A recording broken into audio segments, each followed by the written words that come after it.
Morning, Randy. Good morning. Good morning. How's things up in Weld? Quiet? Good. Quiet. Good. to go. Quiet, just the way. All right, thanks. We're ready to go, everyone.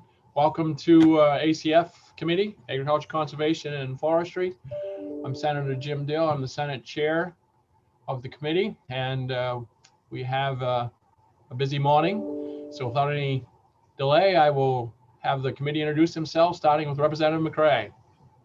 Yes, good morning, everybody. I'm Representative David McRae. I live in Fort Fairfield, and I traveled south to be in Augusta for tomorrow's session and be able to make our Zoom meetings today. So, representing District 148, Dave McRae. Good morning. Morning. Senator Black. Morning, Senator Black from representing Senate District 17, which is all of Franklin County and 4 towns in Kennebec. Representative Landry. Good morning, Scott Landry. I represent the towns of Farmington, New Sharon, District 113. Representative Schofield. Good morning, everyone. Good morning, Senator Dill. My name is Tom Schofield. I represent House District 112. I live in Weld, Maine, and I represent 17 towns and townships in Franklin and Somerset counties, the High Peaks region of Maine. Good morning. Representative Maxman. Hi there, I'm Chloe Maxman. I represent Senate District 13, which is all of Lincoln County except for Dresden, plus Washington and Windsor. Representative Osher. You're muted, Representative Osher. Thank you. Hi, I'm Lori Osher. Good morning. I represent District 123. That's most of Orono, the home of the University of Maine. Representative Hall. Yes, good morning. Randy Hall, living down in Wilton, representing District 114, 6 towns in southern Franklin County. Representative O'Neill. Good morning. Thank you, Mr. Chair. My name is Maggie O'Neill, and I represent House District 15, which is in Saco. Representative Pluker. Thank you, Mr. Chair. My name is Bill Pluker. And Representative Underwood.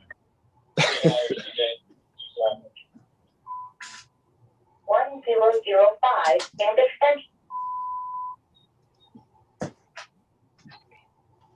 All right, with that, we have to start. We're going to start with, I'm Senator Jim Dill. I represent Senate District 5, Northern Penobscot County.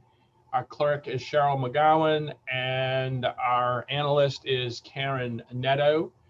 And I think we'll launch right into our briefing and votes, hopefully, on the budget. I don't know if we can get this all done. I know the commissioner has to leave in an hour, so we'll see how far we get, I guess, Commissioner, and we'll have to go from there on how we handle it after that. So first, I'll go back to Karen. Karen, what do you have to tell us?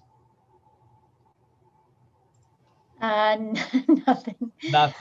Nothing. Yeah, no, I think we'll just go ahead with the commissioner presenting the budget, and then we'll see where we are with the time we have before she needs to leave. And I sent you all the budget initiative change package pages. It should be pages 13 through 27. Use the one that says use these in the subject line, because I scanned every other page the first time I sent it to you. And then there's also the language parts. There are 3 language parts. So you should have those documents. And also the commissioner's staff sent her testimony and a couple additional handouts. And all of this, I believe, is already posted on the committee's webpage under budget materials, if you just want to do one-stop shopping. Okay. I think what we'll try to do too is the way we've done it in the past is after the commissioner explains the initiative, if she needs to explain anything there, I will ask if anybody's opposed. And if somebody is opposed to putting that in the budget, then we'll vote on that separately. If not, we'll just keep a running total and we'll just do one vote at the end, since would theoretically all be in. So with that, Commissioner, do you want to go through the budget? Yes, thank you. Let's see here. Good morning, Senator Dill, Representative O'Neill, and members of the Joint Standing Committee of Agriculture, Conservation, and Forestry. I thank you for the opportunity to be here. My name is Amanda Beal, and I'm the Commissioner of the Department of Agriculture, Conservation, and Forestry. And I will just say, I may be able to stay more than an hour. I'll get a signal at some point in time, but Amy Carlton is here today, as well as our Deputy Commissioner Randy Charette. So if I get pulled away, they're both here to be helpful and answer any questions that they can if you decide to keep going. Okay. And Cheryl, could you let both of them in just so they're in here too, in case there are questions that the commissioner may have of them or? Great. Go ahead. I apologize. I forgot my glasses today, so I'm working from a document that's about 20-point font here just to get through it. Okay, so I'm here today to present on the governor's change package for LD 221. And I will also highlight initiatives that are relevant to DACF included in the governor's main jobs and recovery plan and bond proposal. Keeping in mind the administration's strong priorities, education, public health, our local communities, climate, our economy, and making good on the promises of state government, we've crafted 3 proposals which together chart a plan for robust and widespread economic recovery and growth. First, the governor unveiled her main jobs and recovery plan, this administration's proposal to invest more than $1 billion in discretionary federal relief funds allocated to Maine under the American Rescue Plan Act, meant to make historic investments in unaddressed needs and longstanding challenges to achieve 3 goals. 1, immediate economic recovery from the pandemic.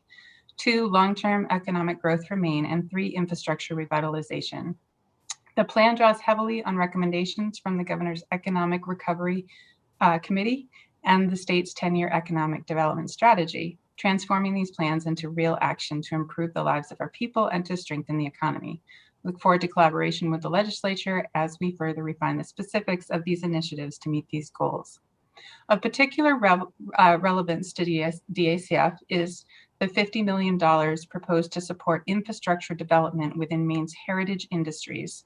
The $20 million slated in the plan for agricultural infrastructure and $20 million for forestry would bolster these sectors of our economy and the businesses that support it at a critically important time.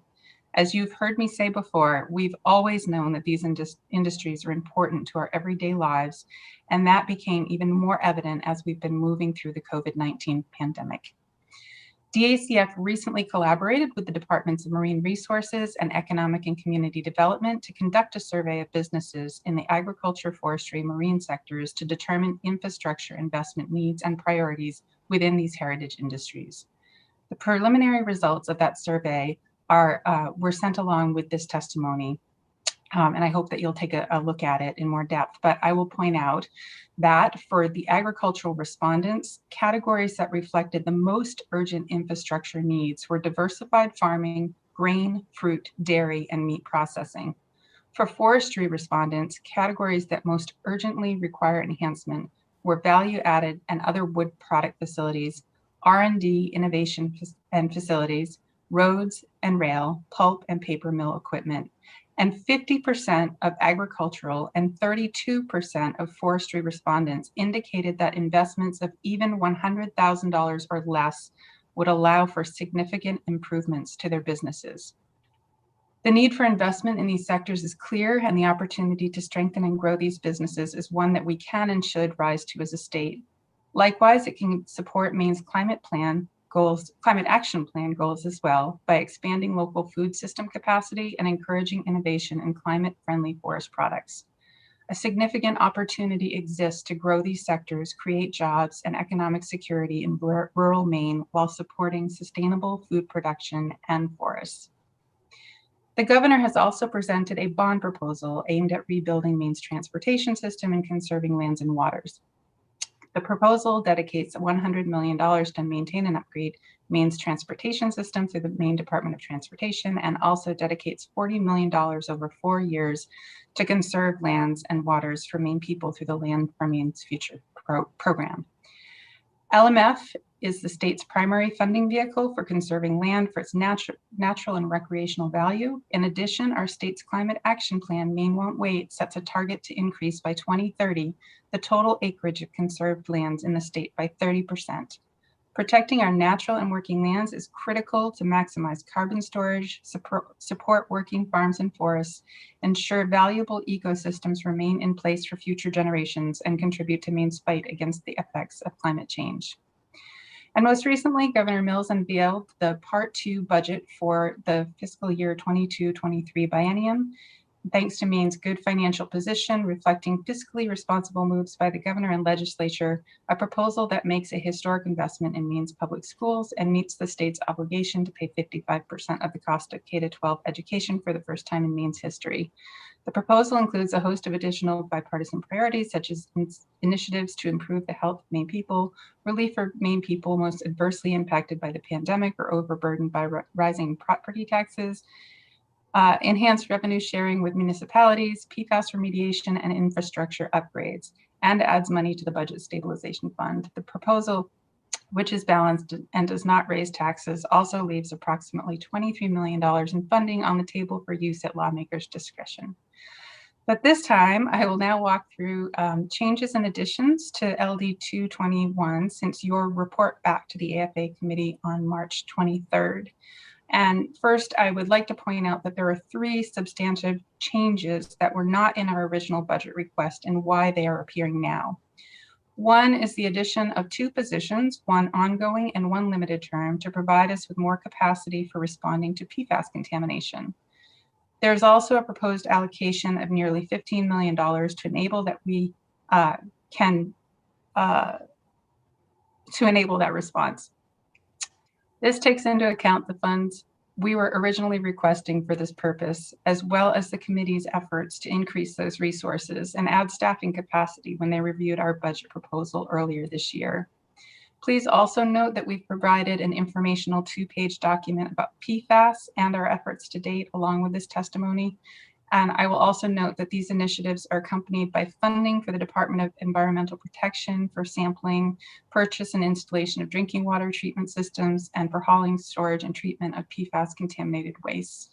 It's also worth noting that state funds spent on chemical contamination may one day be recoverable in litigation.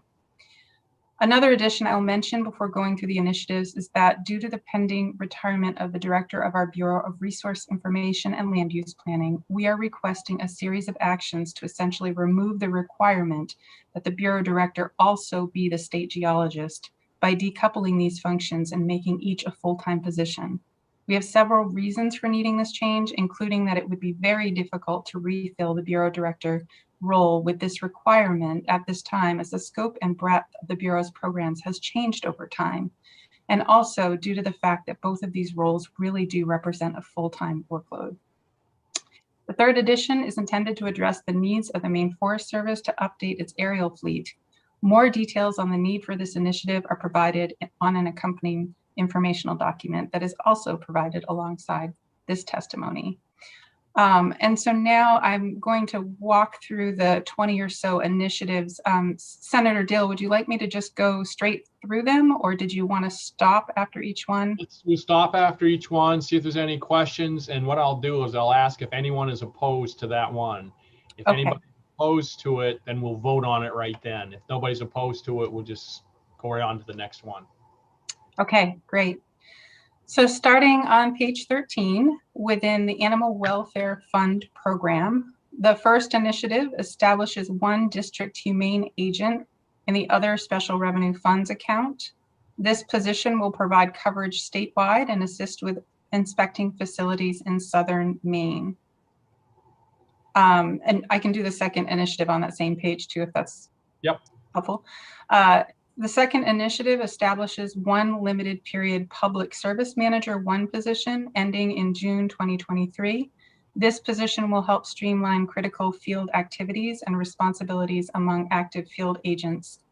In August of 2018, the committee to review Maine animal cruelty investigations recommended adding additional staff to this program. Are there any questions for the commissioner? Is anyone opposed to this initiative? Seeing nobody, we'll go on to the next one.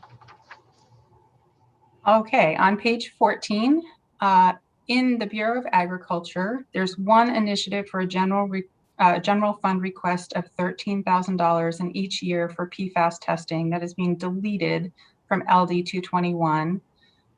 Part Q also transfers $15 million to the Department of Agriculture, Conservation, and Forestry to support the necessary work of abating, cleaning up, or mitigating the threats or hazards posed or potentially posed by per and polyfluoroalkyl substances, PFAS, contamination impacting agricultural producers in the state and the food supply, to provide support to impacted farms, to support critical PFAS research necessary for farm viability, and to otherwise allow for the department to strategically and effectively respond to PFAS concerns and issues as they arise. The department is requesting an allocation for these funds on page 16. Okay, so what this does is we will eliminate this one, and this goes in part with part Q in the language. Is that correct, Commissioner? Yes. Yes. So then, is anyone opposed? Representative Pluka has a question. Yeah, so just a question. Thank you, Mr. Chair. So with that 15 million, Commissioner, you're still going to be testing foods for PFAS contamination, but you're just going to have a much larger pool of money to draw from. Right. Yes.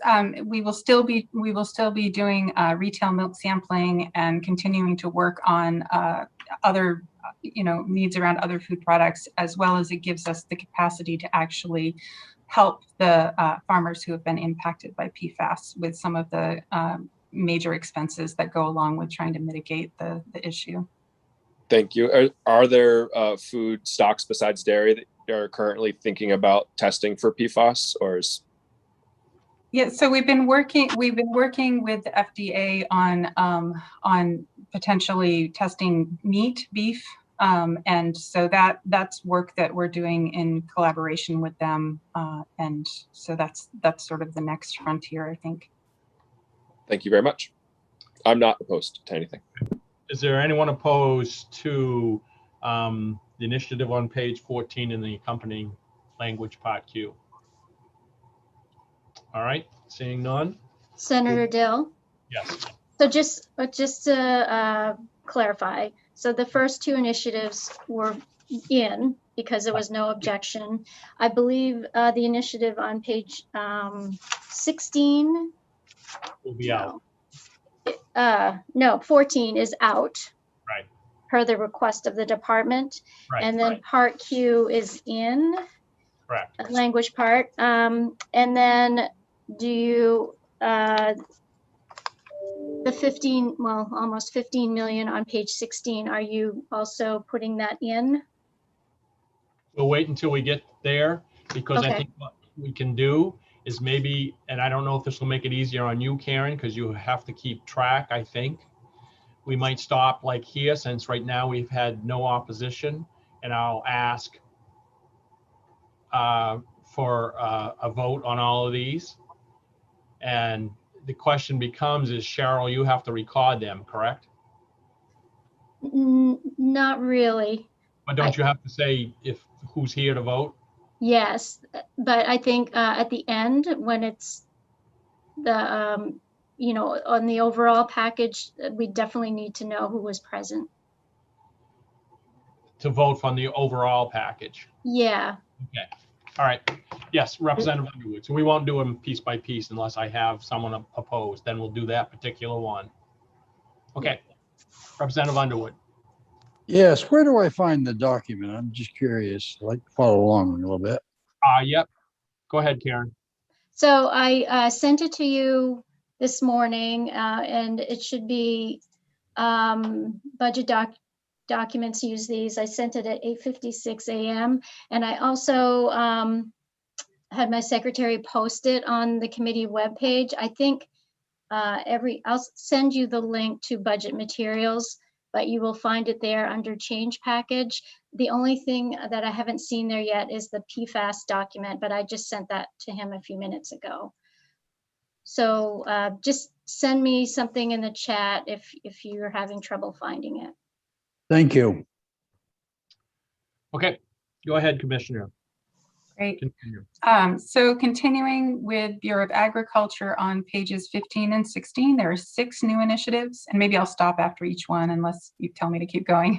Okay. The first initiative establishes 1 inspection process analyst coordinator for the Maine Meat and Poultry Inspection Program. This position will administer day-to-day operations in the Maine Meat and Poultry Inspection Program, which has experienced increasing demand with the new cooperative interstate shipment program, and addresses a weakness identified by the USDA Food Safety Inspection Service during an on-site audit in 2018. If each initiative kind of stands alone, then we'll stop after each one. But like if they kind of are in tandem, then you can just let me know and keep going. So there's nothing else on this page that goes with this one, correct?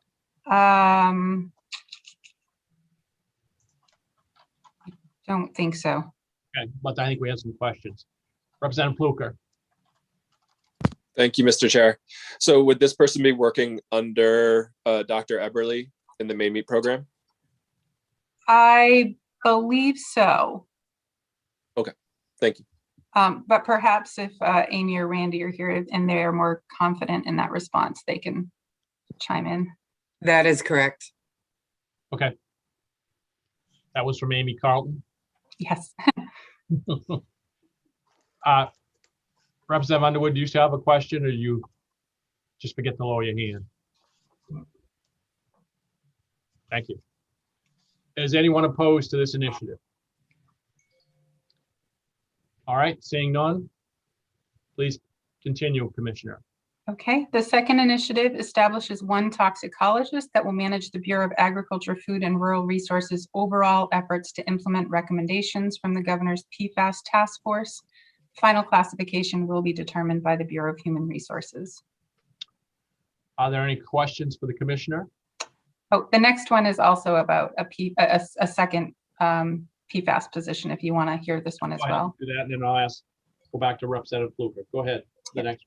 The third initiative establishes 1 limited period agriculture compliance officer position to work directly with farmers impacted by PFAS. This position will provide on-farm support to farmers to understand and navigate their options if impacted by PFAS.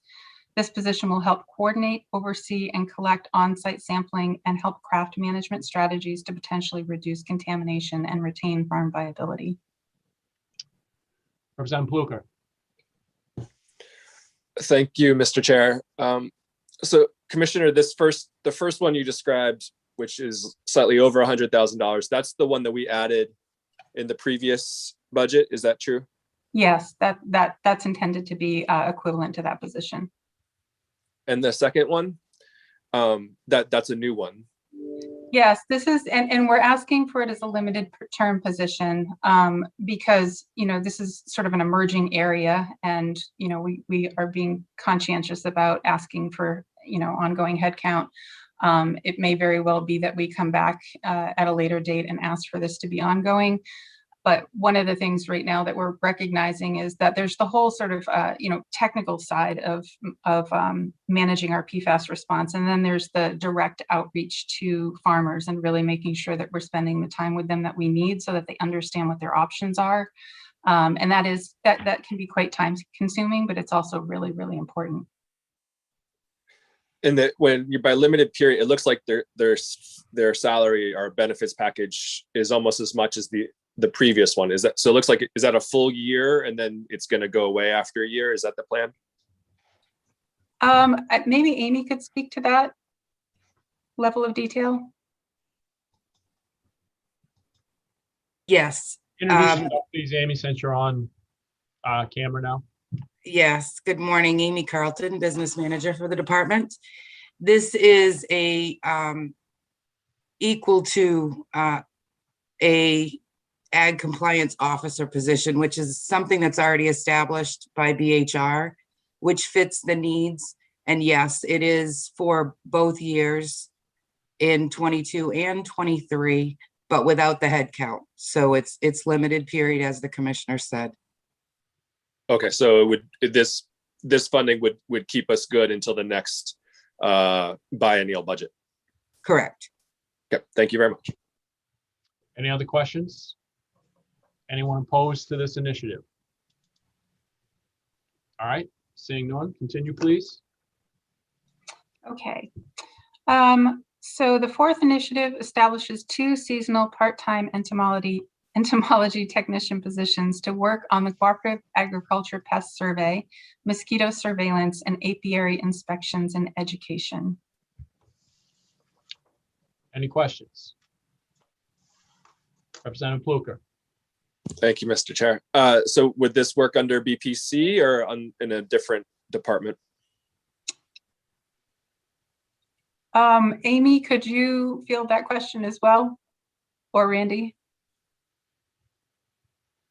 Yeah, one of them, actually, they would be under the Bureau of Animal and Plant Health.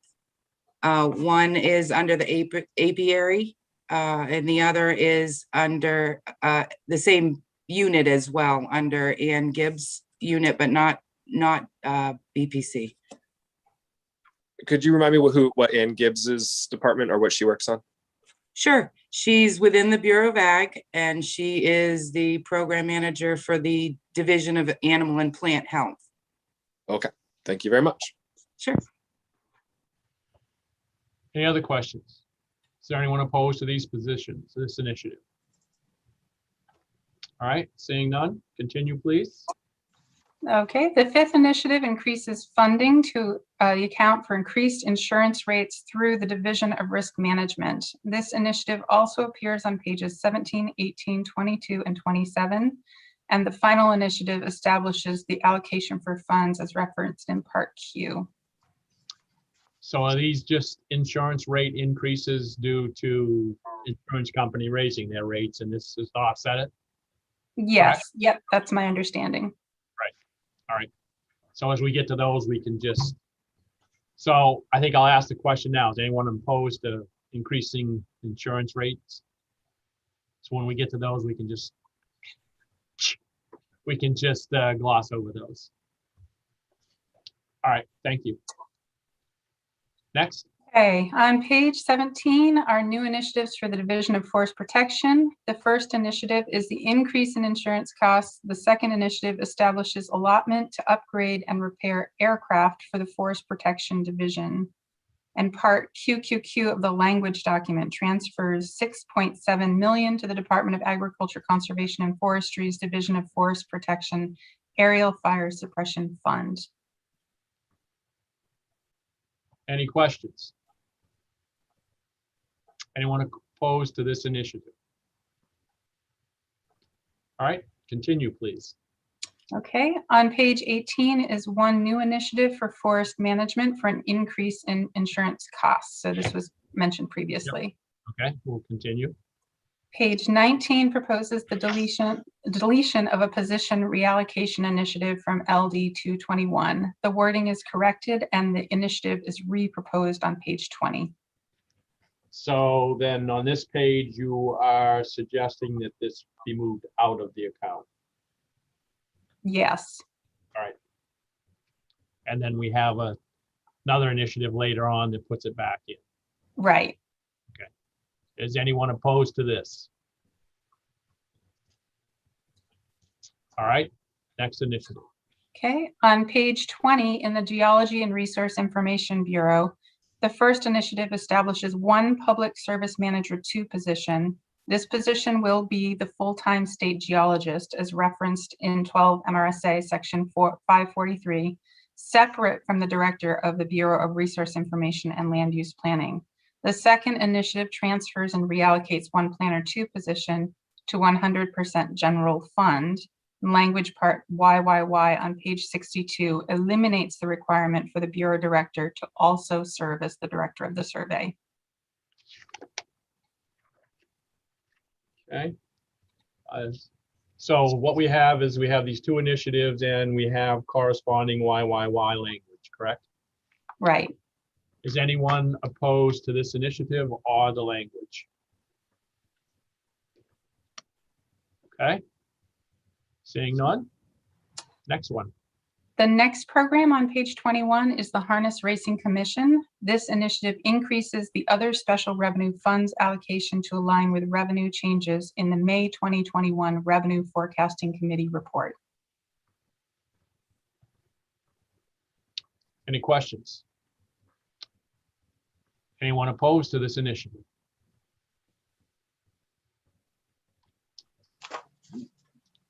Next. Okay, we're making great progress here. Within the Land Management and Planning Program on page 22, the first initiative provides funding to increase the weeks of one park ranger position from 26 weeks to 52 weeks in order to keep up with increasing recreational demands in the Western region on public lands. The second initiative reflects the increased insurance costs, which you already saw. Questions? Representative O'Neill. Thanks, Mr. Chair.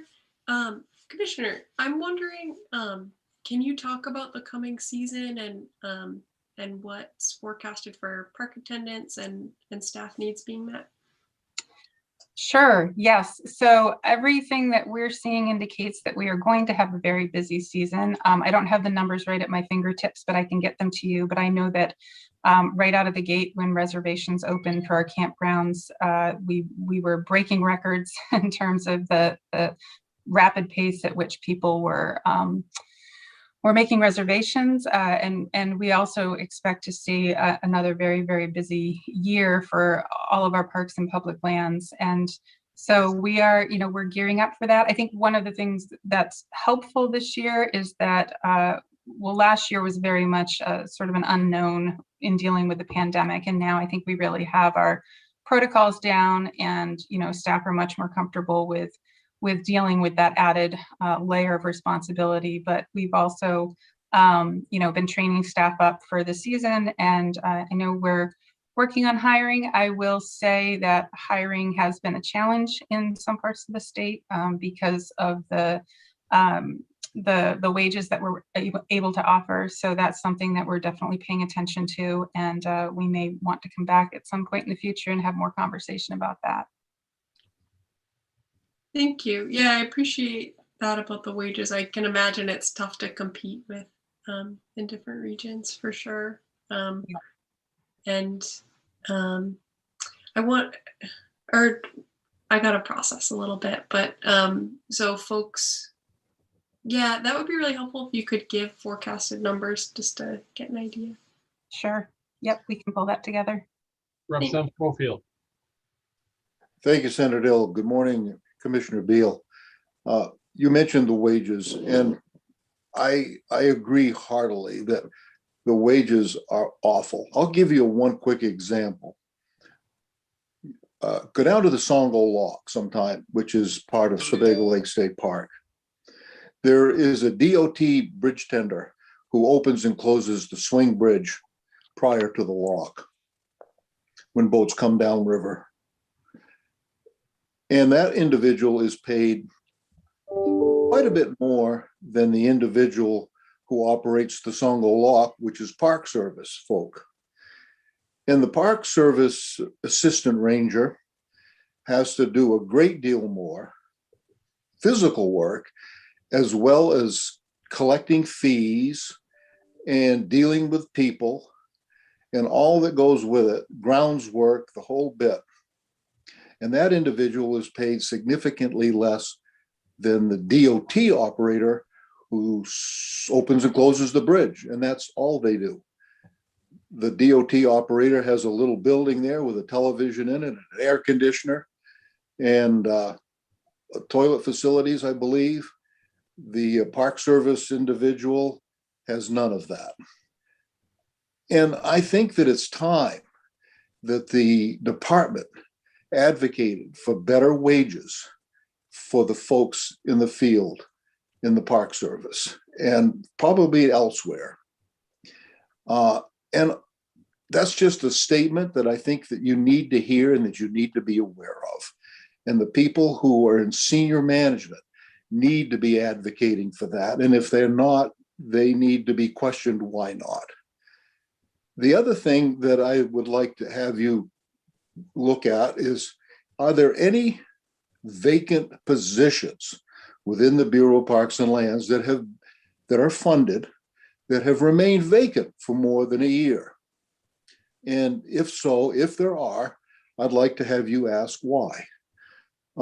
So that would be something I would like to have you look into and let us know what you think. I'd appreciate that very much. Thank you. Yes, absolutely. And I do want to say that we greatly value the work that our park staff do. It's a lot of work to be with the public in these days and any days, and they do an incredible job stewarding our parks. And we are aware of the concerns about the wages, and I am happy to note that there has been a compensation study underway. And so we're looking forward to seeing the results of that and where that goes. But I really appreciate your remarks. I think that's very important. Thank you, Commissioner. Representative Landry. Thank you, Senator Dill. Good morning, Commissioner. I'm glad to hear you've got a rosy forecast for the future with the parks. I guess my question is, are the seasons getting longer that we're making the parks available to the public? Is this going to increase our cost and revenue? Are there more winter activities?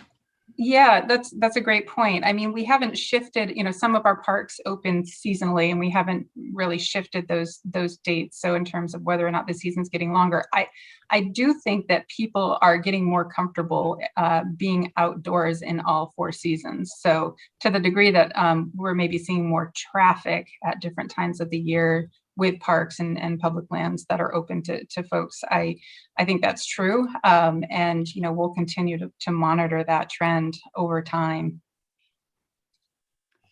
Very good. Thank you. Representative Underwood. Yes, good morning and welcome, Commissioner. Would like to go back to the harness racing. Is that a possibility, Chairman Dill? Yes. Commissioner, on that, there was an increase in revenues to 2022 to 2023. And what exactly is the increase going to be used for, can be used for? It's a great question. If Amy or Randy have, that level of detail that they can share now, that would be great. And if not, we could certainly bring more information back to you. Thank you. Good morning. Yes, those are adjusted by revenue forecasting based upon what their latest forecasts are. And then there's a formula on the distribution, which we can share with you as far as how it gets distributed across. Yes, I'd appreciate it if you could send me that information. Sure. Okay. Anyone opposed to this initiative? All right, thank you. Continue, please. Okay, we're on to the Milk Commission Program Initiative on page 23, which is an increase to allocation to align with the revenue changes in the May 2021 Revenue Forecasting Committee report. Which would have been similar to what just was told to us on harness racing. Yeah. Yep. Any other questions? Anyone opposed to this? Representative Fluke. No opposition. Thank you. I had a question. When do we reset the milk tier program again? Is that in 2022 or 2023? Amy or Randy, do you have that exact date? I do not. We can get that back to you. I know there's a study done every year, but I'm not so sure which one it is for this period, but we'll get that back to you. Thank you. And I assume, Representative, you're anxiously awaiting that, so. Oh, it was the first thing I did as a new legislator, and I just can't wait to do it again. Thanks. Anyone opposed to this? Okay, continue. I guess I already asked that. Go ahead. On page 24, there are two initiatives in the off-road recreational vehicle program. The first initiative provides allocation in the capital expenditures line category of the other special revenue funds account to construct new and renovate existing recreational boating facilities. The second initiative increases the hours of one office assistant 2 position from 40 hours to 80 hours biweekly to keep up with the contracting process, licensing for landowner relations, and other administrative tasks. Are there any questions? Anyone opposed to this initiative? All right, seeing none, please continue. Right. There are 6 new initiatives in the Office of the Commissioner on pages 25 and 26, which the department is requesting to be renamed to DACF Administration to more aptly describe the central services provided by this program. Expenses for department-wide technology, finance, human resources, and legal services provided by the Attorney General's office are paid from the accounts and represent 75% of the costs in this program. The first 3 and the 6th initiatives all provide all other funding to support positions discussed elsewhere.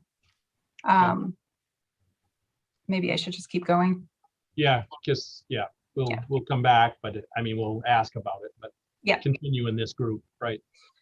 So the 4th initiative continues one limited period public service 1 coordinator position, public service coordinator 1 position to work with the Bureau of Agriculture and the Maine Climate Council's Natural and Working Lands Working Group and provide other support to the department related to climate action plan implementation. And the 5th initiative continues one limited period volunteer services coordinator position to work on the Maine Prosperity Corp's VISTA project to support the development of Maine's roadmap for ending hunger by 2030. And these 2 positions are funded by other special revenue funds. Are there any questions for the commissioner? Anyone opposed to these initiatives? And we've already done part of them anyway in other areas. So.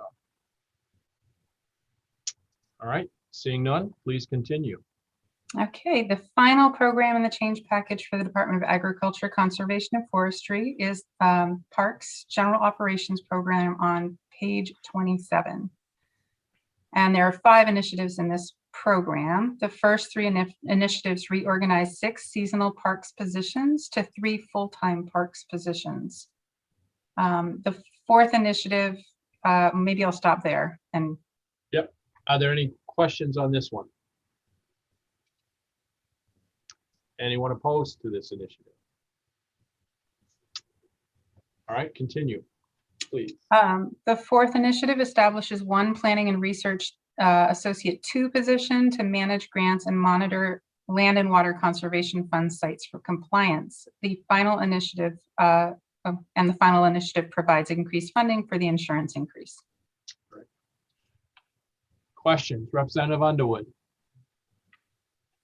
Yes, Commissioner. Whereabouts do the grants come from, and who writes the grants, please? That's a great question. We could certainly get more detail on that, but I mean, we have staff that work on grant writing within the department. And are you talking about the Land and Water Conservation Fund grants particularly? So that's sorry. The source of that funding is federal. And if Amy wants to provide more detail on that, she's welcome to. Yes, it is federal, and this position will assist in the monitoring of those sites that we have awarded, as well as help the program get those grants on the ground. Thank you. So in other words, it's basically federal government. Thank you. Yes, federal funding. Other questions? Seeing none, anyone opposed to these initiatives? All right, seeing none. Back to you, Commissioner. So we're into the language section. So there are 3 additional parts in language that were not part of your report back to the AFA committee on March 23rd. We'll begin on page 16 and on part Q, which deletes the language associated with the voluntary employee incentive program, which was included in chapter 29. The new Part Q transfers 15 million into a new other special revenue funds account within the Department of Agriculture. This funding will support the necessary work of abating, cleaning up, or mitigating the threats or hazards posed or potentially posed by PFAS contamination, impacting agricultural producers in the state and the food supply, to provide support to impacted farms, to support critical PFAS research necessary for farm viability, and to otherwise allow for the department to strategically and effectively respond to PFAS concerns and issues as they arise. An initiative to establish allocation in this account is also included on page 16 of the change package. Right, we already approved this. So are there any other questions on this? All right. Continue, please. Part QQQ on page 52 of the language document transfers 6.7 million to the Department of Agriculture, Conservation and Forestry, Division of Forest Protection Aerial Fire Suppression Fund. These funds will be used to modernize the department's fleet by purchasing 2 used but modern Bell 407 helicopters and modify them for fire use. Dismantle the 2 Hueys that have not been overhauled for parts, storing the engines, transmissions, and rotors for later use. Modify the 3 overhauled Hueys, purchase 2 used but modern Cessna 206s to replace the C-180 and the C-185. The C-180 will be returned to the U.S. Forest Service and the C-185 will be sold. Questions? Anyone opposed to the Representative Underwood? Hi, what's the expected life of the new helicopters? Just curious. Are they capital? Go ahead. Oh yeah, I don't know the answer to that, but unless Amy or Randy does, we can certainly get that for you. Commissioner, do you know what the years are of the current ones in use, the Hueys you've got? If I remember, they're Vietnam era. They are. So I'm guessing that with the overhauls and everything else that you do, the life expectancies of these are quite long. Yeah, so the Hueys in particular that you were just referring to, yes, those are Vietnam era, so mid 1960s. They have proven to have a long sort of shelf life, but they are absolutely showing and telling us that they are not going to be able to be used for forever, and probably not for a lot longer. And that's why we are needing to start this replacement strategy. Right. And that's why I asked that question, because I know we've had these discussions before on the age of those aircraft. Yes. And there is, as I mentioned, there is a 2-pager that came along with our testimony that talks more about the specifics of the existing fleet and why we need to upgrade and how we plan to do that. All the best to you, and I hope you accomplish what you're designed to do. Thank you. Thank you so much. Other questions on this? Anyone opposed to this initiative or this language? All right, continue, please. So part YYY is on page 62 of the language document. This part allows for the Director of the Bureau of Resource Information and Land Use Planning and the Director of the Maine Geological Survey to be 2 separate positions. Questions? Anyone opposed to this? All right, seeing none. Anything else, Commissioner? Nothing else, except I realized I omitted something incredibly important when I was talking about the governor's jobs and recovery plan, which is the proposed $50 million for state parks to help to deal with the infrastructure backlogs. And I think I must have inadvertently deleted a paragraph when I was working on this document, but that is really incredibly important to us, and I just wanted to flag that. And other than that, that I believe concludes my testimony today, and I thank you for your time, and we will get back to you with any answers that we have promised you here. Okay. Questions? Representative Schofield. Thank you, Senator Dill. I just want to reiterate, Commissioner Beal, that my example of the Songo Lock was just an example. It wasn't the only place that I had concerns about. That was an example for you to look at and to realize that there are others similar to that, if not worse. And the question I had, I'm not sure if you heard me or not, but I have a concern about vacancies that have lasted more than a year within the Bureau, if there are any. And if there are any, I'd like to know why they are still vacant after more than a year. And I'm not sure that I articulated that well the first time. So thank you very much. Yes, I did note that, but thank you for reiterating that, and we will get that information for you. Are there other Thank questions? you. Are there other questions for the commissioner or deputy commissioner or Amy, Carlin? Seeing none, I guess we're ready to vote then. Go ahead, Cheryl, and please call the roll. I will.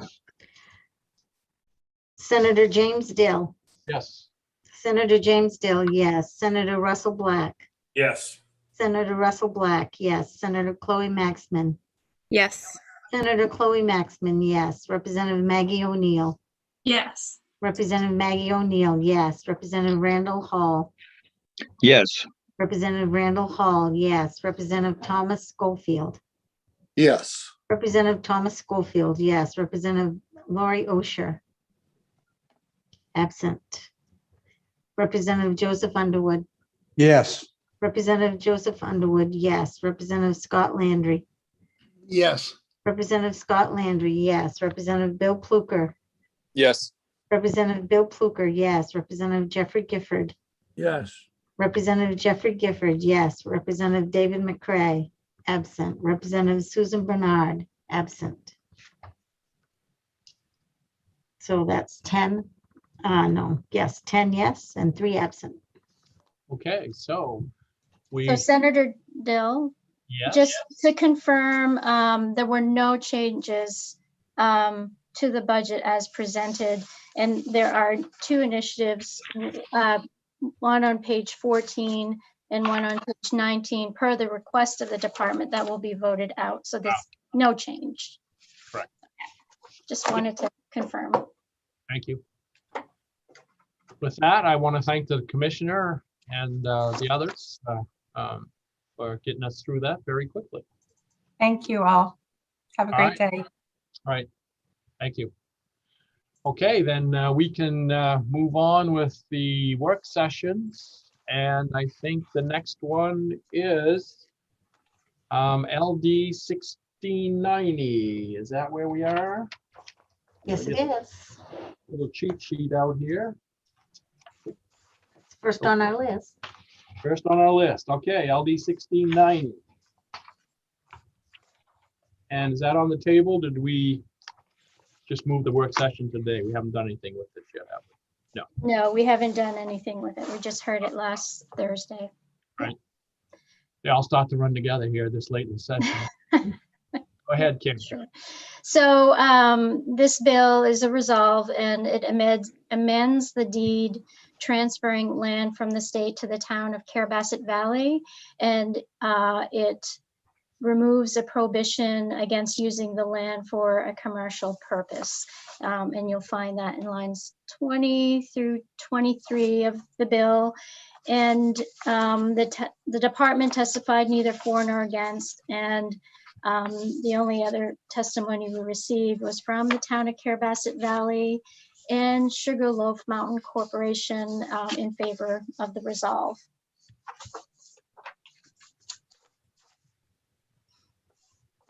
Okay, are there any questions?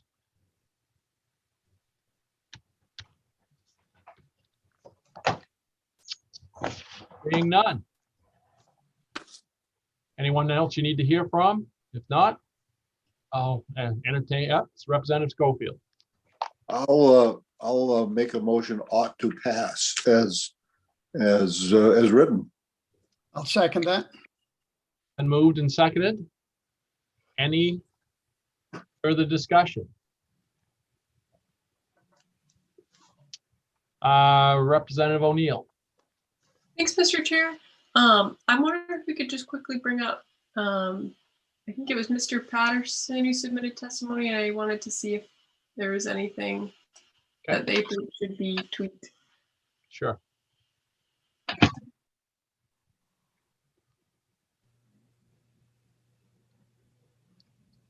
Good morning, Mr. Patterson. Can you hear us? Yep. Good morning. Can you hear me? Yes, I can. Thanks. Yep. Would you introduce yourself, please? Bill Patterson. I'm the Deputy Director of the Bureau of Parks and Lands. Thank you for being here. Go ahead, Representative O'Neill. Thank you, Mr. Patterson. I'm wondering if you could just comment if there was, any small language changes that could help, or you could help with that. I recall your testimony making some kinds of suggestions, but I can't remember exactly what those were. Sure, I'm glad to. The comments centered around process largely had to do with the potential for compensation. The previous amendments were very minor and didn't rise to the level of any required compensation. I think the town manager made a fairly compelling case for the investments that they're putting in into the parcel, and there's still restrictions on development for accommodations, housing, many restrictions on the parcel. So I think we're comfortable with it as written, which would result in no compensation, but we thought as a matter of process, it was important to remind the committee of that. So we would defer to the committee on that decision. The other point that I brought up had to do with public process, and the town manager also spoke to the role the community process would have, and we think that it is an appropriate question to involve the community on. So bottom line is, based on the discussion last week, we're still neither for nor against, but we're generally comfortable with it, and don't have any issues. Thank you. So if you could just go through what it would change, what raises that compensation question.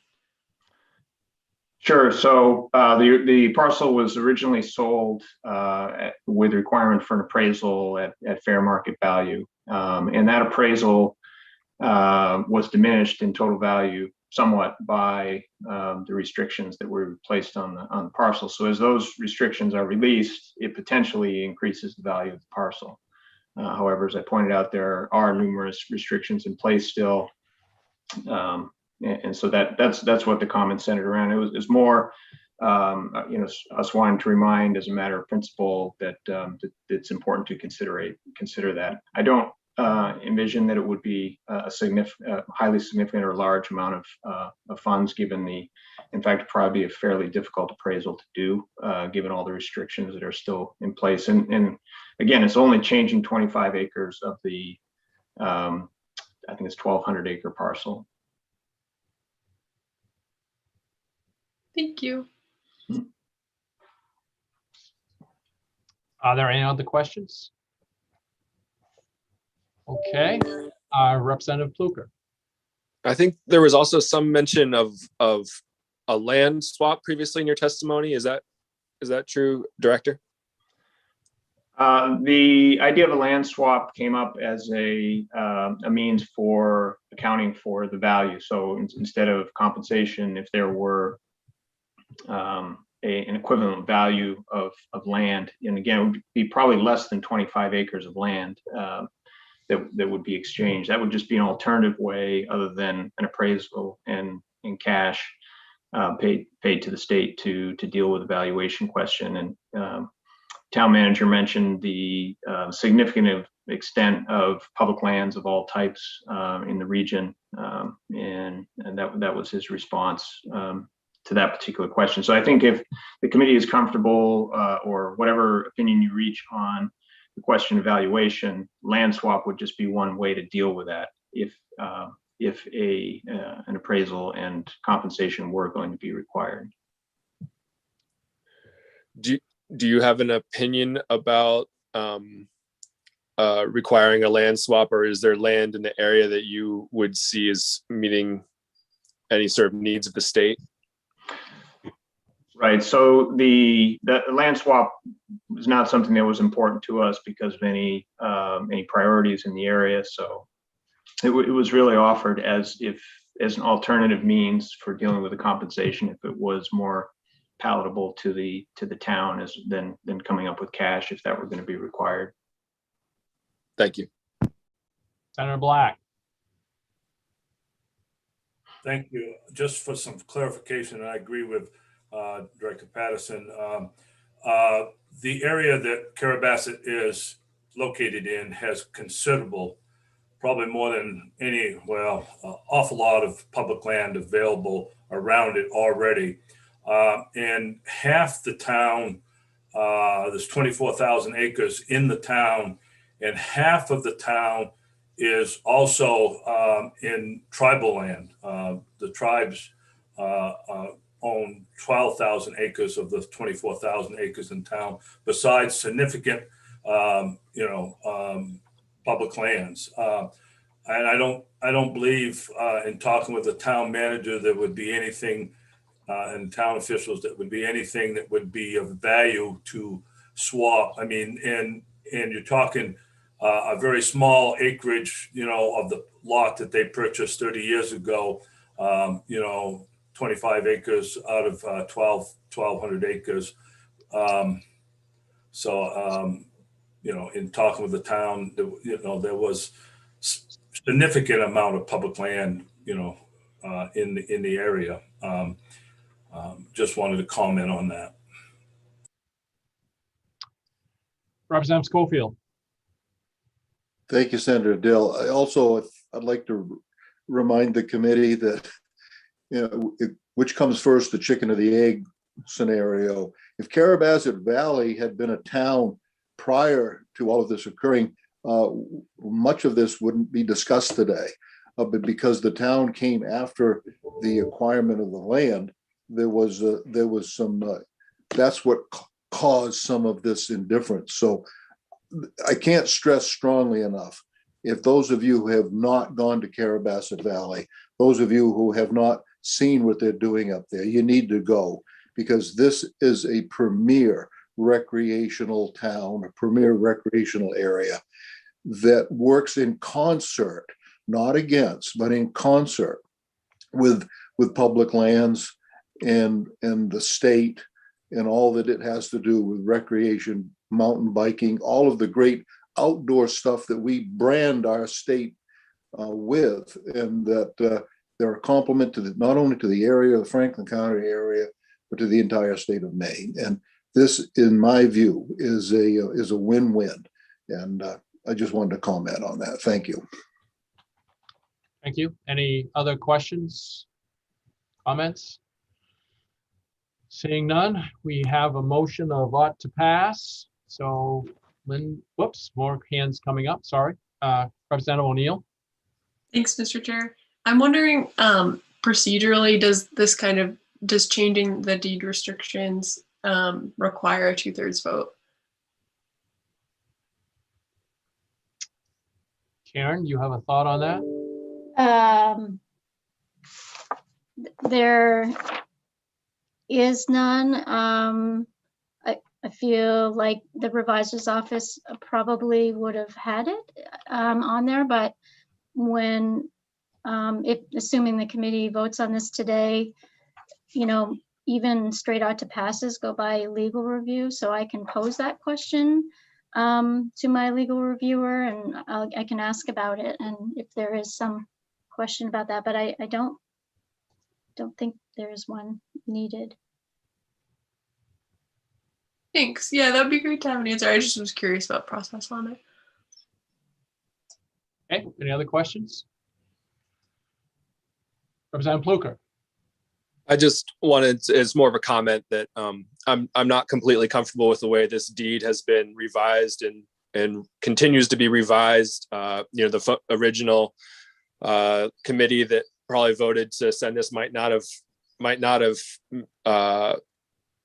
set this quitclaim deed if they had known how it was going to be revised in the coming years. But I'm going to support the motion just out of a sense of solidarity with the folks from Franklin County on this committee who understand the value of it much more than I do. Thank you. Other comments? Representative O'Neill. Thanks, Mr. Chair. I wanted to add the same thing. I'll be voting to support it, but I just wanted to note that that I am uncomfortable with it, that we put those deed restrictions on for a reason. I'm not from the area, and I think you folks are are advocating for something that that you've deemed will help your area. And I will defer to that with my vote. Yeah, that's where I'm at. Okay, thanks. Senator Black. Just in a comment, I would have concerns if it was a change of use, but this has been 30 years of continual use in that area, and we're not changing the use of that area in any significant way. So I feel very comfortable this is a continued use that's already there. Thank you. Any other questions, comments?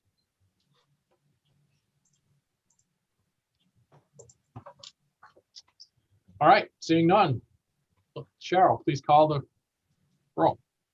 Yes. LD 1690 ought to pass. Senator James Dill. Yes. Senator James Dill, yes. Senator Russell Black. Yes.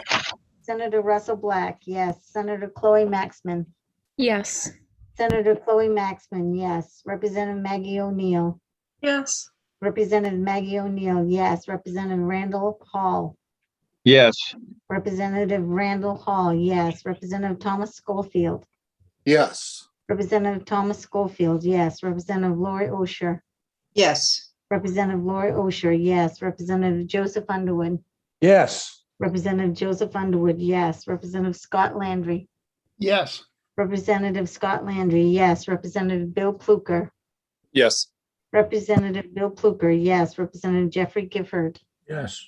Representative Jeffrey Gifford, yes. Representative David McCray, absent. Representative Susan Bernard, absent. 11 yes, 2 absent. On LD 1690, resolved to modify the deed for a parcel of property in the town of Carabasset Valley. It's ought to pass 11-0 and 2 absent. So with that, I'll close the work session on LD 1690. And I will turn to Representative O'Neill, House Chair, to continue. Oh, thanks, Mr. Chair. All right, so it looks like we're going to open up the work session on which one are we going to go? I see Senator Farron, so I think I'll go with 808 first, please. Karen, could you remind the title just because I don't have it in front of me? Sure. So it needs to be taken off the table first. Okay, I see a motion from Representative. I would move to take that off the table. All right, thank you. And a second from Representative Landry, thanks. And just a show of hands. Oh, I'm sorry. It's okay. So LD 808 is an act to clarify the funding for the University of Maine Cooperative Extension Diagnostic and Research Lab. Is a concept draft, and the concept would be to amend the pesticide container fee. However, we did hear that there may be some funding provided in the governor's change package for the lab. So this fee may not be needed. So I don't know if Senator Farron, oh, there he is with us to kind of update the committee on where things are. Thanks. I see Senator Farron. I want to welcome him up. Thank you so much, Madam Chair. I moved from around where I looked like I was in the witness protection program, so I could see you all. So yes, I've been talking after the last work session where we talked about trying to change the bill from the suppliers to the distributors. I mean, from the retailers to the distributors, and some of the issues that were raised with Maine Revenue Service. It seemed like that was a hill that was going to be a long climb up. So there has been some discussions with the governor's office, and my understanding is that there is funding coming in the budget to place the money for this program through the university system. And everyone recognizes that this fee and this tax that was well-intentioned, but just had unintended consequences, that we found another way to fund this very important program that's going on at the university. So my intention would be is to offer an amendment that does, full repeal of the tax, and that we pass it hopefully through committee, and that we bring it to the Senate floor. And no one knows how this whole timing is gonna play out on this, but I think we have to make sure that the funding shows up through the budget process. And if that means that table it for a little bit on the unfinished business or whatever, to make sure everybody feels comfortable. That's I would see it moving forward, and be interested in what members of the committee think. All right, thank you, Senator Farron, for sharing that legwork that you've done between the last work session and now. All right, so it sounds like an amendment would look like repeal fully. Full repeal, yes, ma'am. All right, perfect. And sorry, my dog is panning. I don't know if you guys can hear that. And my only question was to Karen, just out of curiosity, do you know what the fiscal impact of that is, the funding that goes to the lab, and what is being repealed? I don't know that off the top of my head. That'd be great to get that info in an email. Yeah, and Representative O'Neill, could I just, and again, not the exact numbers, but I think, and it'd be great to work with Karen to nail this down for you. But when we first heard on the analysis out of the gate that this program had not generated the revenue that we had hoped that it was going to, because of all the different codes and the complexities of implementation and everything else. So I think that's one of the reasons why the governor sought to do funding, and I don't know the exact number. I heard a couple different numbers. I'll have to dig deeper, but to establish a baseline funding instead of having it up and down with the retail sales piece. So I think the number that we find that's been added to the program is significantly less than what was anticipated, and what the governor's put in their budget is going to flatline that and give the laboratory the resources that they need. Thank you. That's helpful background. And I see a hand up from Senator Black. Thank you, Madam Chair. If you're would attain a motion, I would make a motion that that we amend the bill to a full repeal. Make that a motion. All right. Senator Black made a motion, and I heard a second somewhere from Representative Schofield. All right. Do I have any discussion? Representative Schofield got a hand up for discussion. No. One question I have is, do you want to put an emergency preamble on it so the repeal goes into effect as soon as possible? Otherwise, they'll, especially during the summer and growing season. I meant to do that, and I forgot to. Yeah, Okay. I asked Senator Black to do that, and he did not carry through. So thank you, Karen. All right. And as part of that repeal, is there some kind of like 10-day period for companies to get up to speed? I think we had discussed something like that. Yeah, main revenue services. But I think that was if it went from retailers to distributors, it may not be so much of a concern if it's just a repeal. Okay. All right. All right, so we have a motion. Any further discussion before we take the vote? Seeing none, Cheryl, would you please call the roll? Yes, I will. LD 808 ought to pass as amended. Senator James Dill, absent. Senator Russell Black. Yes. Senator Russell Black, yes. Senator Chloe Maxman. Yes. Senator Chloe Maxman, yes. Representative Maggie O'Neill. Yes. Representative Maggie O'Neill, yes. Representative Randall Hall. No. Representative Randall Hall, no. Representative Thomas Schofield. Yes. Representative Thomas Schofield, yes. Representative Lori Osher. Yes. Representative Lori Osher, yes. Representative Joseph Underwood. No. Representative Joseph Underwood, no. Representative Scott Landry. No. Representative Scott Landry, no. Representative Bill Pluker, absent. Representative Jeffrey Gifford. Yes. Representative Jeffrey Gifford, yes. Representative David McCray. Yes. Representative David McCray, yes. Representative Susan Excuse Bernard. me, Cheryl, Yes, I'm sorry. can you strike that until I have it? I just got on, so I'll get back to you on my vote. Please Okay. don't record that vote. Thank you. Okay, yeah. Representative Susan Bernard, absent. 6, yes. 3, what are the 3? The minority report Minority is, report. Was just to subtract the emergency legislation on that. It's the same Okay. report, only just to strike the emergency. okay. And 4 absent. All right, thank you. And I see a hand up from Representative Underwood. Yes, this is bad legislation. Thank you. Okay, so it sounds like a 3-way. Yeah. Or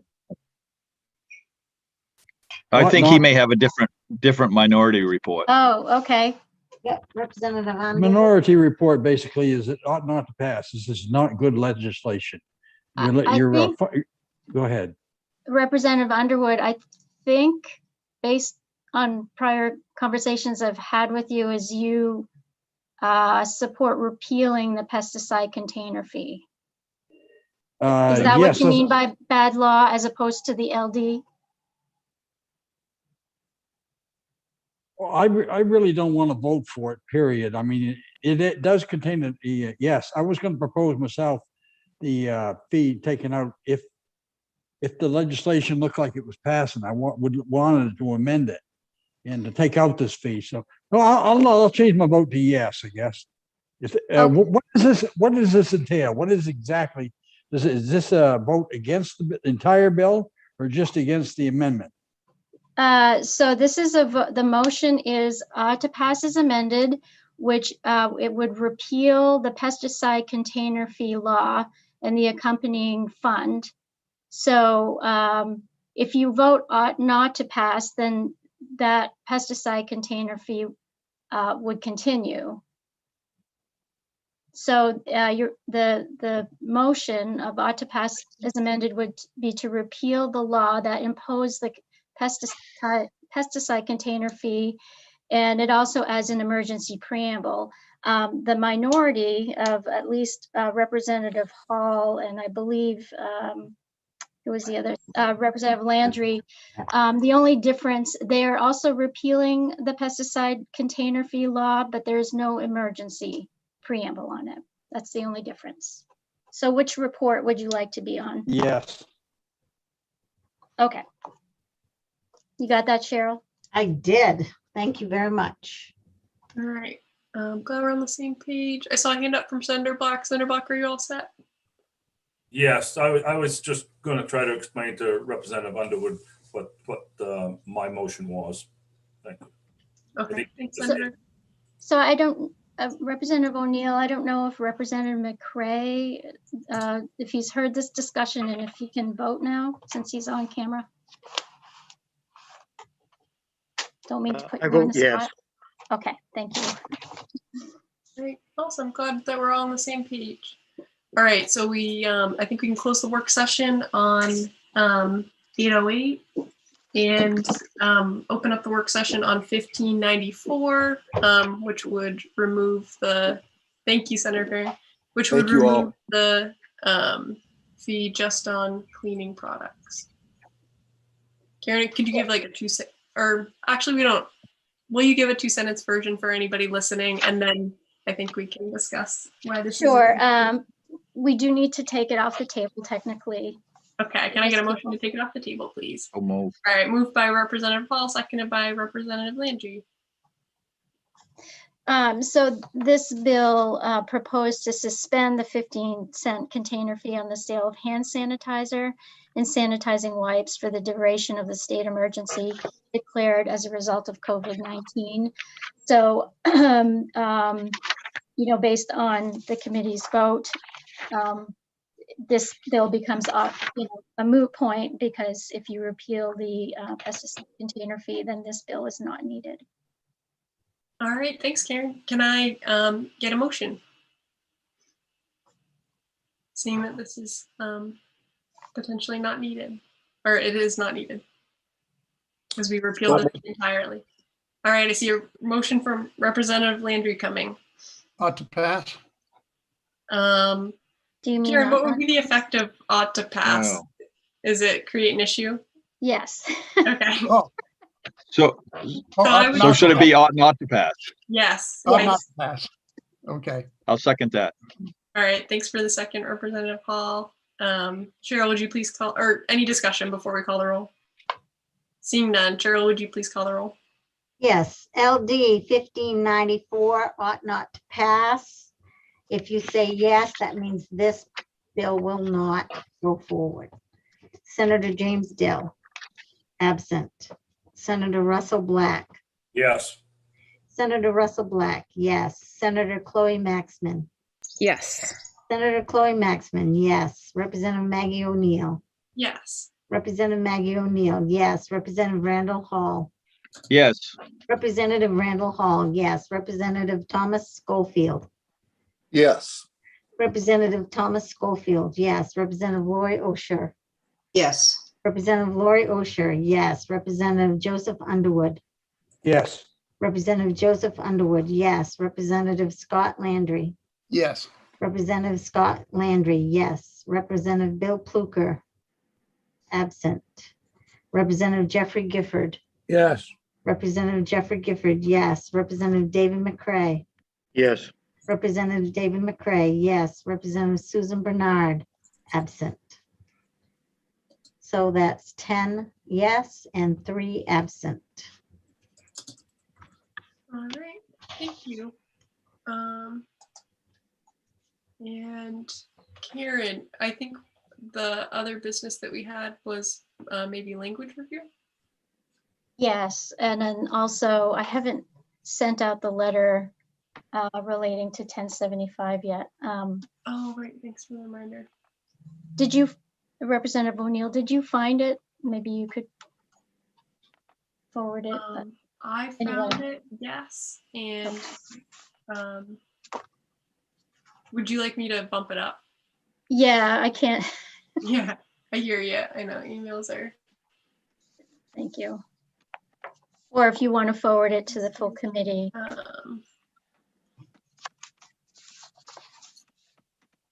I'll try to take a look. Okay. Well, I'll go ahead and start doing my language and fiscal note reviews. Is that okay? Yeah, and then I can forward that while you're doing that. Sounds good. That's what I was thinking. Thank you. So the first one I have is LD 63. This is, it was a unanimous, so this is an act regarding the Northeastern Interstate Forest Fire Protection Compact. It was a unanimous vote of to pass. And so I did my fiscal note only request, and there is a fiscal note required. So this bill extends liability protection for the state and firefighters who travel to fight wildfires outside of the Northeast Interstate Forest Fire Protection Compact area. So this is a reciprocal arrangement where Maine will provide legal immunity to firefighters from other states if other states provide it to Maine firefighters. For example, if an event occurs during fire suppression efforts that creates a legal liability issue, the state requesting help will handle any defense and accept responsibility for the outcome. Given that this is a reciprocal arrangement and Maine will remain liable only for what occurs within its borders, there is not expected to be any significant impact on the risk management fund within the Department of Administrative and Financial Services. However, there is still a fiscal note required. Any questions? All right, thanks, Karen. Seeing no questions. Okay, the next one I have is one that you've already seen actually, but there was an additional tweak made by the legal reviewer. This is the minority report to LD 1549, an act to establish a forest advisory board. So the only change is on page 2 of 3 of the amendment, and it relates to the tribes. Apparently, there's been an issue in other bills adding a tribal member, and so this is a tweak that's been approved by Representative Newell and the AG's office. So it's basically if the tribal governments do not make a unanimous joint recommendation. So before it read, if the tribal governments do not make a recommendation or a unanimous joint recommendation, it strikes the recommendation that would not be unanimous. That's the only tweak, and I just wanted to bring it to your attention. Thank you. Yeah, and that works for me because I had a discussion with Representative Newell that and background stuff she had done with the AG anyhow, so that is in keeping with that. That works great. Okay, thank you. All right, so the next one is the majority report to 1611. And again, no substantive change here, but we did tweak the language a little bit. So it amends that section 3 of the bill that person licensed to conduct harness racing with parimutuel betting may sell parimutuel pools and common parimutuel pools for simulcast races at a facility that, if approved by the commission under this subsection, the commission may approve a facility under the subsection only if it is looks like I need to further amend that. The commission may approve a facility under this subsection only if it is located within the same county as the commercial track where the race or races are conducted, is not located within the same municipality as an off-track betting facility, and the municipality where it is located approves of the facility being allowed to sell parimutuel pools or common parimutuel pools. A facility that receives approval under this subsection must provide the municipality in which the facility is located 5% of the track share of the commission allocated by Title 12, Section 286, subsection 5. So it's just sort of rephrasing the original language that was provided by Mr. Chinquette. But no real substantive change there. And this was the majority report. Any questions? All right, seeing none. To the next one, this is the minority report, and so this was moved by Representative Pluker. I see he isn't here, but this is an act to clarify the Maine Food Sovereignty Act. It's the minority report, and it's nothing new here. From the work session, it strikes the current definition of direct producer to consumer transaction in state law and provides that direct producer to consumer transactions may be defined by municipal ordinances. And then the amendment also clarifies that a farmer's market in a municipality that adopts or amends an ordinance pursuant to the Maine Food Sovereignty Act may adopt more stringent requirements on its sellers. So I did run that by Representative Pluker, and he was good with it. Just thought I'd mention that since he's not here. Yeah, thanks for confirming. And then the next one I have is the committee amendment to LD 33. This was a unanimous committee report. So LD 33 is an act to improve the laws governing hemp by bringing them into compliance with federal law. So the committee amendment strikes and replaces the bill, and it has a new title, a resolve directing the Department of ACF to seek input from stakeholders on state's hemp program. So it directs the department to meet with and seek input from stakeholders on the USDA domestic hemp production program requirements. It also directs the department to study and monitor other state hemp programs, including states that are following federal hemp regulations and those that are not in compliance with federal hemp program regulations. And it directs the department to submit a report to this committee no later than December 15 of this year. And then it gives you authority, explicitly gives you authority to submit a bill to the 130th relating to the subject matter of the report. And I did run this by Gary Fish, and he was good with the language. Thank you, Karen. I missed the very beginning. You said it said engage with stakeholders, come back December 15th and report a bill out. Yes, essentially, yeah. And to also look at kind of what other states are doing in terms of those that are complying, those aren't complying, you know, kind of see what options the state of Maine may have. Okay. All right, that captures it. Thank you. And the next one I have is not in my folder, so I'll skip that. The next, wow, I must have stopped printing things. Okay, so the next one I have is LD 524, and this was this is the majority report. If you give me a second, I'll pull it up.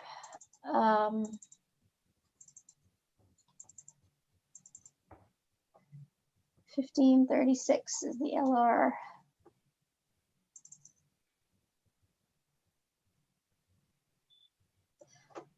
So this is the committee amendment to LD 524, an act to require schools to submit pest management activity logs to the Board of Pesticides Control and the posting of inspection results for the purpose of providing information to the public.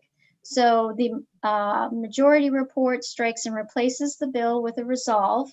And the resolve, new title would be directing the Board of Pesticides Control to research workable methods to collect pesticide sales and use records for the purpose of providing information to the public. So the resolve directs the board to research workable methods to collect pesticide sales and use records.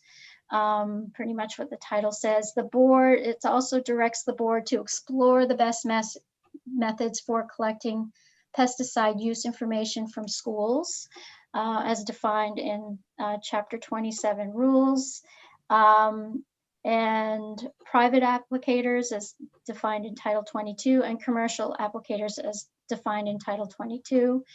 And it directs the board to explore the best methods for collecting information on pesticide sales use in the state. And the board is required to submit a report to this committee no later than January 1st, 2022, and then explicitly gives this committee authority to submit a bill in the 130th. By the way, there is a joint rule that anytime you receive a report like this, you already by default have authority to submit a bill, but most committees like to see it in writing. So, yeah. Any questions about that one? No, thanks, Karen. Okay, and then the final one that I have is the majority report to 1565. And again, I'll need to pull that one up. 0054 0. There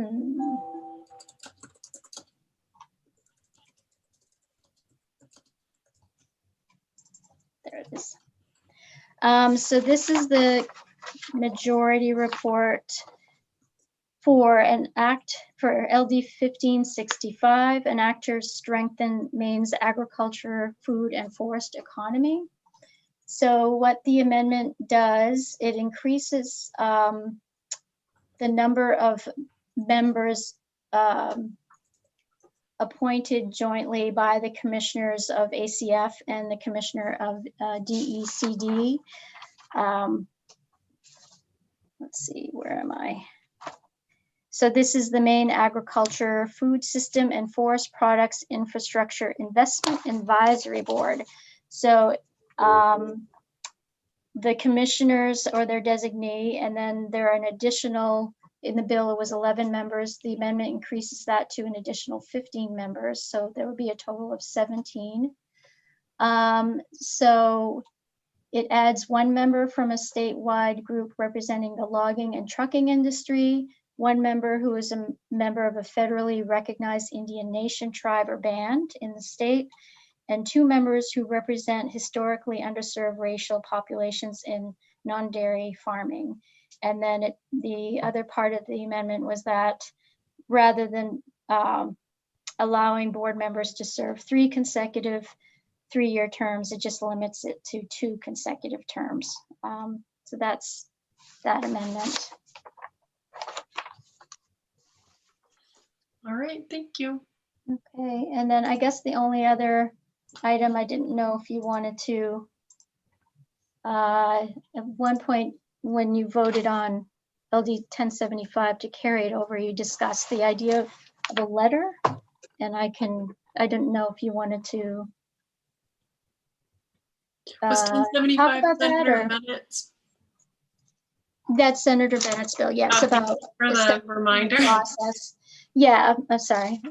Yes. Establishing a process and rule for, determination of if land has been substantially altered. Yes. Yeah, thank you for raising that. So we had decided to carry over the 2 bills that were related to all the corridor stuff. And the thought process was, I think we've talked about it quite a bit. So there wasn't a real need to open back up discussion, but because there's a case in court, a referendum coming, stuff like that, we decided to carry it over. And I penned a letter working with Senator Black from the committee, just to reiterate, because we had gotten some documents from the department that were kind of like legal argument-y in nature. And I wanted to just send a clear, short reply from the committee to say, we already wrote in March to say this. But the committee, both this year and last year, was really clear that that there was a substantial alteration, and we want to be clear that that's the case. So that's what the letter says, and I sent it to ACF. I don't know if that made it come up in your inbox or not, because I'm not the most savvy, but I haven't seen it. But I can screen share it. I just resent it to the sent it to the committee. Okay, I didn't know if I was supposed to resend it or not. Would you like me to do that, Karen? I just did. You just did, okay. I didn't get the earlier email if you sent something out. Okay. It might just be that I didn't know how to type in the whole committee. Okay. Would you like me to screen share it, or? That'd be great, yeah. Okay. Okay. Oh, we're doing well this morning. Here we go.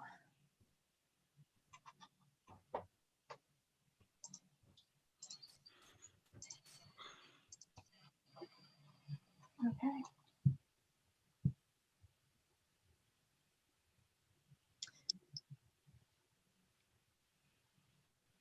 Oh, so I can talk and explain what Yes. I wrote.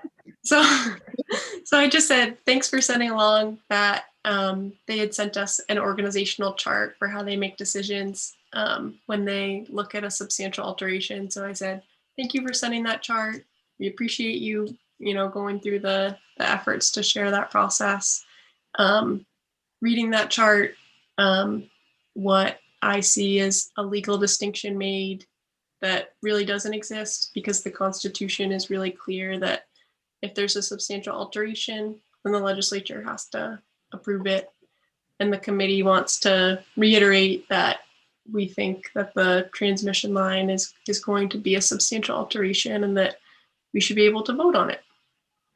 And it cites a couple examples where similar projects have gone through the legislature and where that process has been recommended, like the memo from AAG Lauren Parker that we looked at last year.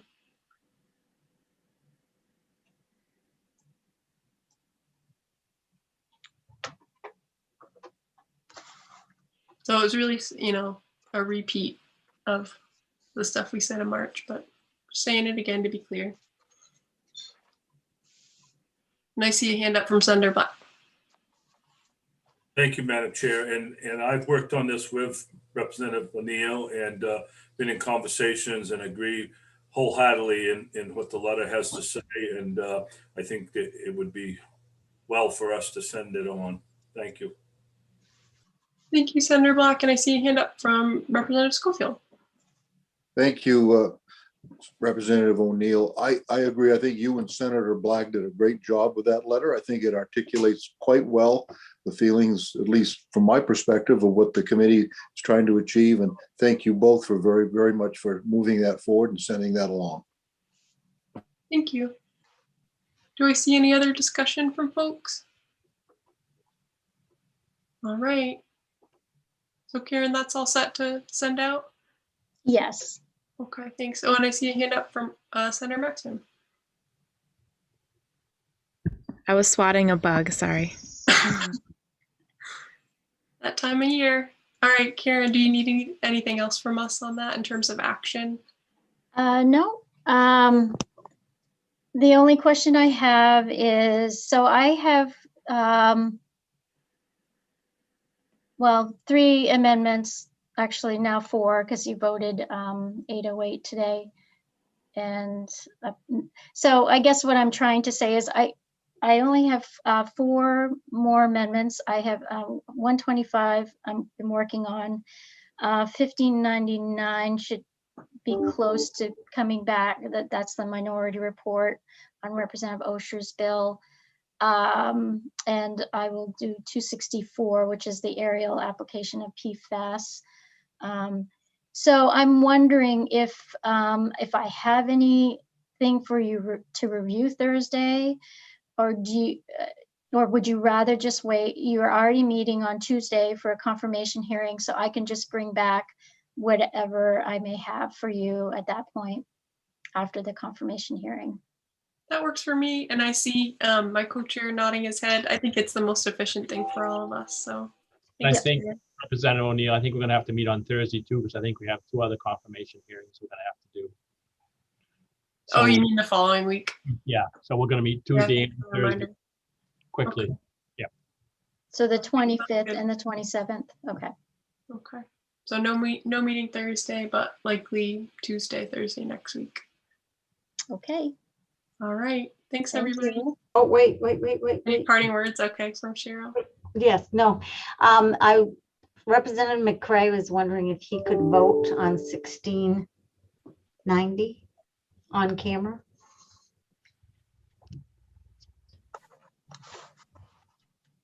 That's the Carrabassett Valley resolve. Yes.